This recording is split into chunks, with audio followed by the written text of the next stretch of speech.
Top quality और consistent performance के लिए सिर्फ सिल्वर पंप नाम याद रखना। આરોગ્ય વિભાગને લઈને એક મહત્વપૂર્ણ નિર્ણય લેવામાં આવ્યો છે।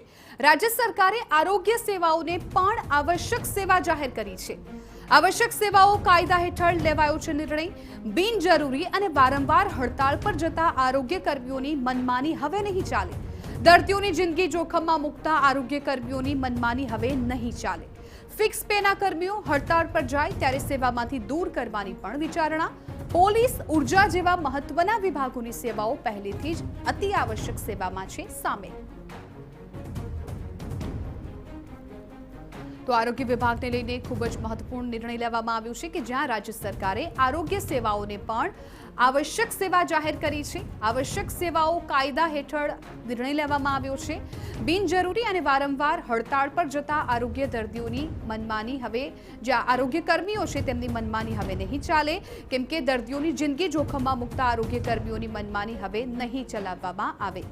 પોલિટિકલ એડિટર કિંજલ મિશ્રા આ મામલે વધુ જાણકારી આપી રહ્યા છે। કિંજલ, અત્યાર સુધી એવું બનતું હતું કે જ્યારે આરોગ્ય કર્મીઓ હડતાળ કરતા હોય છે ત્યારે દર્દીઓને એનો ભોગ બનવું પડતું હતું, પરંતુ હવે આ મનમાની નહીં ચાલે। ખૂબ મહત્વપૂર્ણ નિર્ણય લેવાયો છે।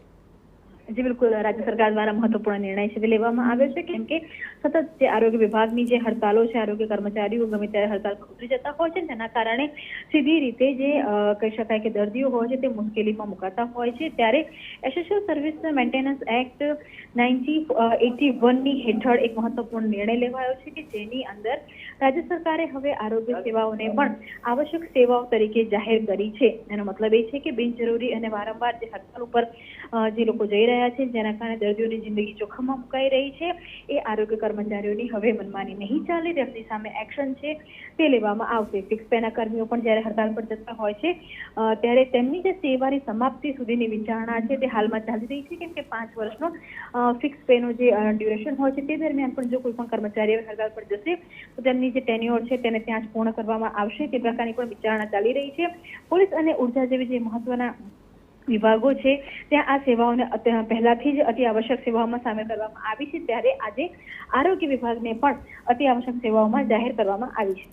બિલકુલ કિંજલ, આભાર સમગ્ર માહિતી બદલ। તો આરોગ્ય વિભાગને લઈને એક મહત્વપૂર્ણ નિર્ણય કે જ્યાં હવે આરોગ્ય સેવાઓને પણ આવશ્યક સેવા જાહેર કરવામાં આવી છે। બિનજરૂરી અને વારંવાર જે પણ આરોગ્ય કર્મીઓ હડતાળ કરી રહ્યા છે તેમની મનમાની હવે નહીં ચાલે।